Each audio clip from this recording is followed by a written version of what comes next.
Bex, should I call somebody? Hello, Dime Bar. Hello, Bex. I'll call the midwife. So off he went to call the midwife, and at the same time you called my mum, didn't you? Yeah. To let them know that I was in what looked like established labour, and the midwife had to call me back and speak to me to check I was in labour. And so I'm like, it interrupted my lovely music, and I spoke to the midwife, and in between surgeries I couldn't talk, and she was like, right, okay, I'll come back. And considering she said she was going to come back at 5, I think she was quite surprised that she was coming back so early. And she arrived, what time did she arrive? About 2, half 2? Something like that, yeah. My mum had arrived just about 10 minutes before that. And when she arrived, I asked for an examination, and I was 5 centimetres and inactive labour. So I then was like, can I get in my water? Because I'd run my bath, and that's where I wanted to give birth. I had all these lovely changing lights around the outside. And so I got in the water, and things just went up in a level. I was quite hungry by then, wasn't I? Yeah, you was very hungry. My dad, in his infinite wisdom, had been out for lunch to an Indian and thought it was a good idea to bring a jalfrezi to the birth for me to eat, which of course I really didn't want. I appreciated it. So Lee was downstairs, and all I could smell was Indian. I was like, whoop. So we kept the doors closed to the bathroom and kept that environment different. So Lee and Dad were downstairs. I was labouring quite easily. So it was they called the second midwife. I was quite adamant I didn't want to be offered any pain relief by anyone at any point in my labour, and I wanted to see how far I went. But Lee, because obviously how I was feeling internally and how I was coping was different to how I obviously looked externally. So Lee came into the bathroom, and it was like it was like making sure I was all right. But before the midwife got here, he said to me, "What did you say? Can you remember? Are you sure you don't want any gas and air, Bex?" Oh, yeah. And I was like, "You what?" So I ripped his head off and was like, "No, I don't need any gas and air." And he was like, "But you look quite like," and I was like, I had to explain, well, how I'm feeling inside is different. But yeah, he asked me, and I said, "No, I don't want to see it. I don't. You can come into the home, but I don't want it anywhere near me." And I didn't use it. And then became the gatekeeper. guardian, the gatekeeper to the gas and air. Making sure no one asked me that question, because they would have got the same response. So I was drinking water. My mum was in the bathroom. My dad was downstairs, and it was quite funny because I heard the front door go. I knew he'd gone out, but no one wanted to tell me my dad had left the house because they were worried it would upset me. So my dad had gone up the road just for some fresh air, and just I think he was hearing the noises, the intent. I wasn't loud, but I was obviously making humming noises, and it was coming to a climax. So I managed to deliver Louis in the time frame that my dad wasn't indoors. Yeah. Which they were like, "Oh, he's whisked it," which was fine. And he came back to find out his grandson had been delivered. But it felt to me the second midwife I didn't feel she arrived. I felt that she only just arrived. Yeah. She was around for the birth, but I didn't think she'd been here that long, because I think I had progressed quite quickly. My first stage of labour was about just under 3. Was it 3 hours for my first stage? 27 minutes was my birthing of like Louis descending and coming out, and then the placentas a totally different story. So we had I'd had the baby, and my family, in their infinite wisdom, my dad had told the members of the family the baby had been born. My nan was going on holiday, so my dad said, "Is it okay if your brother picks your nan up and brings her around so she can see the baby before she goes away?" And I was like, "Yeah, not a problem." Little did I know that my nan had arrived with my brother whilst I was upstairs. My placenta hadn't birthed at this point, and I'd got out of bed, and I got out of the bath, and I was in bed. In the meantime, my sister and her husband and my niece had arrived, and my mum and dad were all down in my living room. They'd opened the champagne. Champagne was open. It was like the wedding scene from The Godfather. I kid you not. They were celebrating, and then I was still up in the bedroom at this point. My placenta was not birthing. We'd done all these weird and wonderful things, natural things like acupressure points and all sorts to try and get my placenta to birth. And the midwife was like, I'm ever so sorry, 3 hours later, we are going to have to transfer you to hospital because your placenta is retained. And it's quite easily to be corrected. We can take you into theatre and remove it. And I was like, and I really don't want to transfer you because you've had a beautiful home birth. And we've tried everything to get this placenta to birth at home. And unfortunately, the cord did snap off the placenta, which made it more critical that I went in a timely fashion.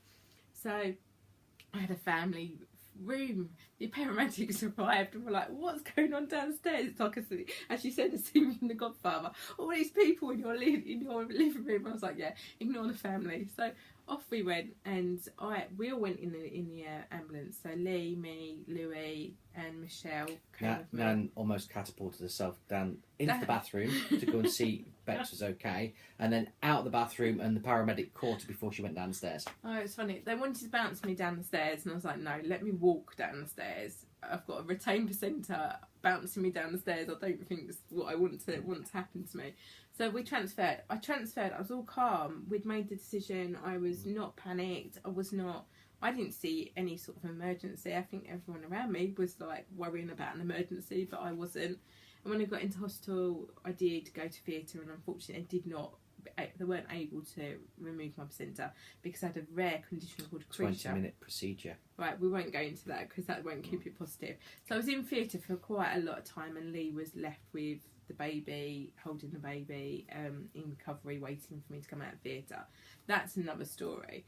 But then the following day we had to make lots of decisions. So 24 hours after birth we were, and this is a positive story, but because my placenta was retained, worst case scenario, if I had a bleed, got an infection or something didn't go to plan, I would have to have a hysterectomy. So at 33, and it was 24 hours old, baby in your arms, that's a lot of information to take when you want a bigger family.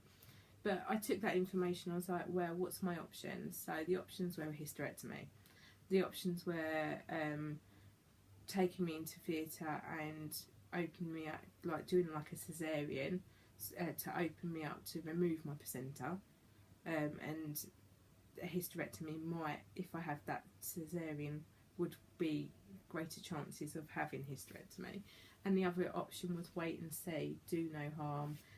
Conservative method, we'll give you some antibiotics, you've got a balloon catheter in, let's wait and see what your body does. I was really lucky, the consultant I had was like, there has been cases where women have reabsorbed or expelled, or the placenta has taken up to 6 to 9 months to reabsorb into the body, but it has happened. And I was like, right, this is going to be... Her mindset was, we've been doing it for thousands of years, so this was very much like information for me. All right, okay, so they discharged me day 3 with my placenta still intact, telling me I couldn't travel any further than 10 minutes away from the hospital, not even that. So basically, I could go to my mum and dad's, I could be at home, and I could probably go to Blue Water, but they weren't very happy with that idea. But for me, I was like, I'm going to go crazy being at home. So yeah, we had this period of time where I was having blood tests done, they were scanning me, and the 19th of January my placenta actually made its appearance, and we'd actually been up to Nottingham and agreed that I could travel up to there in December, because my body had responded well. I hadn't bled, I hadn't got an infection, I hadn't done all these things they were worried that were going to happen. And actually Nottingham's got a very, very high-tech maternity unit. So they were quite there, so I can attest to that. They were quite happy for me to take my medical notes with me. So my postpartum notes I kept for months until the placenta birthed. But coming back to the birth and making all these decisions on what we're doing, Lee was able to support me, and I felt fully supported during birth. But we were using a mixture of techniques, weren't we? Soothing strokes, the hand squeeze, lots of hello Richie. Lots of different techniques, weren't we? Yeah. And these really helped me stay calm and relaxed and in control. And being a control freak, self-professed control freak, it really did help me feel that although things weren't going to plan, with my third stage of my birth, I was able to remain in a way that I could make decisions for me, my baby, and my family. And you were able to support me. Yeah, and it really gave me some structure and gave me a sense of purpose. I knew what I needed to do to make sure things were going to run smoothly. It was, what's the word? Sort of like a crutch, if you like, to sort of keep me on the level, keep me focused, keep me from panicking. Essentially, it was good. It was very useful in that respect. So you had tools. You felt it was useful. Yeah. What we see on some TV programs, One Born Every Minute, which I'm not a fan of. Yeah, Dads are on their phones, texting and doing stuff, and not actually paying the mum's attention. Not engaging. And whereas Lee was really able to do that. So, if you like, what would you say to dads that would think they can't play a role in birth? Get involved early. Find out as much as you can. Trust your partner. Trust what they want, and that they listen to what your partner says to you, because they are following their gut instinct, and their gut instinct is invariably right.